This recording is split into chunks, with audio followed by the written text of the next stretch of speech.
एकीकडे लोकसभा विधान परिषद निवडणुकीवरून मविया आणि महायुतीत चिंतन सुरू आहे, तर दुसरीकडे राष्ट्रीय स्वयंसेवक संघाच्या साप्ताहिकांमधून अजित पवारांवर निशाणा साधण्यात येतोय। लोकसभा निवडणुकीच्या पराभवाचं विश्लेषण करताना साप्ताहिक विवेकमधून अजित पवारांच्या महायुतीतल्या सहभागाबद्दल सवाल उपस्थित करण्यात आले। भाजपचा कार्यकर्ता खचलेला नाही तर संभ्रमात आहे असं या लेखात म्हणण्यात आलंय। या लेखामध्ये भाजपनं अजित पवारांना सोबत घेतल्याच्या भूमिकेवर असंतोष व्यक्त करण्यात आलाय। दरम्यान साप्ताहिक विवेकमध्ये काय म्हटलंय पाहूया। राष्ट्रवादीला सोबत घेणं भाजपच्या कार्यकर्त्याला आवडलेलं नाही। शिवसेनेत घडवलेलं अंतर्गत बंड कार्यकर्त्यांनी स्वीकारलं। त्यात हिंदुत्व हा सामायिक दुवा आहे। शिवसेना भाजप युती नैसर्गिक असल्याचं मतदारांनाही पटलं।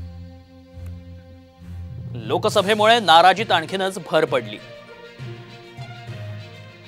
राष्ट्रवादीला सोबत घेतल्यानंतर हीच भावना अगदी दुसऱ्या टोकाला गेली।